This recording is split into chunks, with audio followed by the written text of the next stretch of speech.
ఓం శ్రీ సాయినాథాయ నమః. శ్రీ సాయి సచ్చరిత్రము మొదటి అధ్యాయము. గురుదేవతాస్తుతి తిరగలి విసురుట, దాని వేదాంత తత్వము. గురుదేవతాస్తుతి. పూర్వం సంప్రదాయానుసారం హేమడ్ పంత్ శ్రీ సాయి సచ్చరిత్ర అను గ్రంథమును గురుదేవతాస్తుతితో ప్రారంభించుచున్నారు.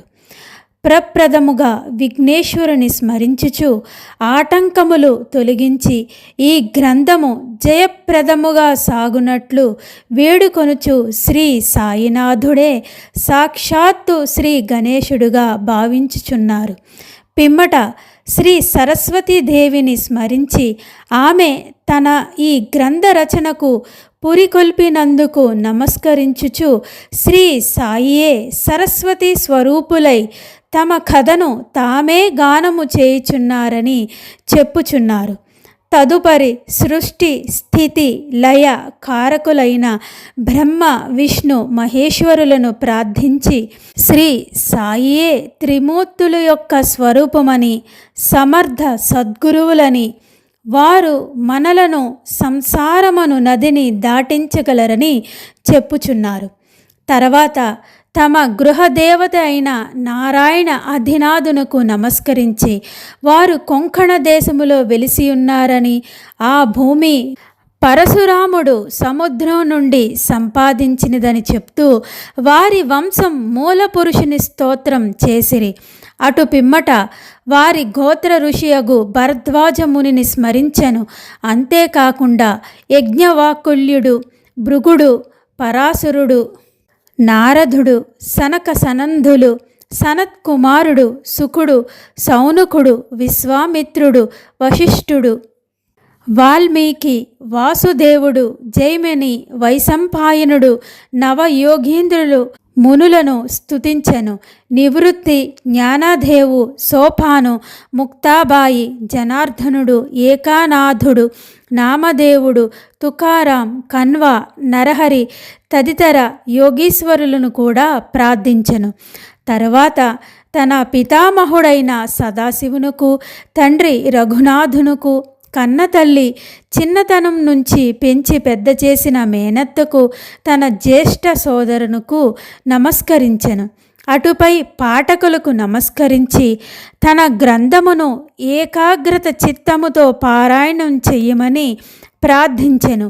చివరగా తన గురువు దత్తావతారం అయిన శ్రీ సాయిబాబాకు నమస్కరించి తాను వారిపై పూర్తిగా ఆధారపడి ఉన్నానని చెప్తూ ఈ ప్రపంచం మిథ్యయని, బ్రహ్మయే సత్యమని, అనుభవం తనకు కలిగించే శక్తి వారికే కలదని చెప్పుచు ఈ ప్రపంచంలో ఏ ఏ జీవులు యందు పరమాత్మ నివసించి ఉన్నాడో వారందరికీ నమస్కరించెను.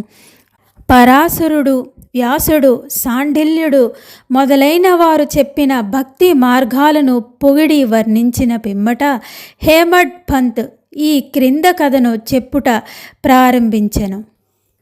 1910వ సంవత్సరం తదుపరి ఒకనాటి ఉదయం నేను షిరిడీ మసీదులో ఉన్న శ్రీ సాయిబాబా దర్శనం కొరకు వెళ్ళి తిని అప్పుడు జరిగిన ఈ క్రింద విషయం గమనించి మిక్కిలి ఆశ్చర్యపడి తిని బాబా ముఖ ప్రక్షాళనము గావించుకొని గోధుమలు విసురుటకు సిద్ధపడుచుండెను. వారు నేలపై గోనెను పరిచి దానిపై తిరగలిని ఉంచిరి. చేటలో కొన్ని గోధుమలు పోసుకొని కఫ్నీ చొక్క చేతులు పైకి మడిచి పిడికడు చొప్పున గోధుమలు వేస్తూ విసరడం ప్రారంభించారు. అది చూచిన నాలో నేను, ఈ గోధుమ పిండితో బాబా ఏమి చేయును? ఆయన ఎందుకు గోధుమలు విసురుతున్నారు? వారు భిక్షాటముచే జీవించేవారు కదా, వారికి గోధుమ పిండితో ఏమి అవసరం? వారికి పిండి నిల్వ చేయవలసిన అవసరం లేదే అని చింతించి తిని అచటకు వచ్చిన మరి కొంతమంది కూడా ఇట్లే ఆశ్చర్యపడుతూ చూస్తూ ఉన్నారు. కానీ మాలో ఎవరికి కూడా అడిగే ధైర్యం లేదు. ఈ సంగతి వెంటనే గ్రామంలో వ్యాపించింది. ఆబాలగోపాలం ఈ వింత చర్యను చూడడానికి బాబా వద్ద గుమ్మిగూడారు. నలుగురు స్త్రీలు ఎటులనో సాహసించి మసీదు మెట్లెక్కి బాబాను ప్రక్కకు జరిపి వారే విసరడం ప్రారంభించారు. వారు తిరగలి పిడిని చేత్తో పట్టుకొని బాబా లీలలను పాడుతూ విసరడం సాగించారు. ఈ చర్యను చూసి బాబాకు కోపం వచ్చింది. కానీ వారి ప్రేమకు భక్తికి మిగులు సంతసించి చిరునవ్వు నవ్వారు బాబా. విసురునప్పుడు స్త్రీలు తమలో తాము ఇలా అనుకున్నారు, బాబాకు ఇల్లు పిల్లలు లేరు, ఆస్తిపాస్తులు లేవు, వారిపై ఆధారపడిన వారు లేరు, ఆయన పోషించవలసిన వారు ఎవ్వరూ లేరు, వారు భిక్ష చేసుకుంటూ జీవించేవారు. కాబట్టి వారికి రొట్టె చేసుకొని గోధుమ పిండితో ఏమీ అవసరం లేదు. అలాంటి పరిస్థితుల్లో బాబాకు గోధుమ పిండితో ఏమి పని? బాబా మిగుల దయార్థ హృదయం కలవారు కాబట్టి మనకే ఈ పిండిని పంచిపెట్టును కాబోలు అని అనుకుంటూ ఈ విధంగా మనమున వేర్వేరు విధములుగా చింతించుచు పాడుచు విసురుట ముగించిరి. పిండిని 4 భాగాలుగా చేసి ఒక్కొక్కరు ఒక్కొక్క భాగం తీసుకొనుచుండిరి. అంతవరకు శాంతంగా గమనిస్తున్న బాబా లేచి కోపంతో వారిని తిట్టడం ప్రారంభించారు. ఓ వనితలారా, మీకు పిచ్చి పట్టినదా ఏమి? ఎవరబ్బ సొమ్మని లూటీ చేస్తున్నారు? మీ వద్ద నుండి నేను గోధుమలు వాడుకుంటున్నా ఏమి? ఏ కారణం చేత పిండిని తీసుకోవటానికి ప్రయత్నం చేస్తున్నారు? సరే, ఇలా చేయండి, పిండిని తీసుకుపోయి గ్రామపు సరిహద్దులపై చల్లండి. అది విని ఆ వనితలు ఆశ్చర్యపడి సిగ్గుపడి గుసగుసలాడుకుంటూ ఊరి సరిహద్దుల వద్దకు పోయి బాబా ఆజ్ఞానుసారం ఆ పిండిని చల్లిరి.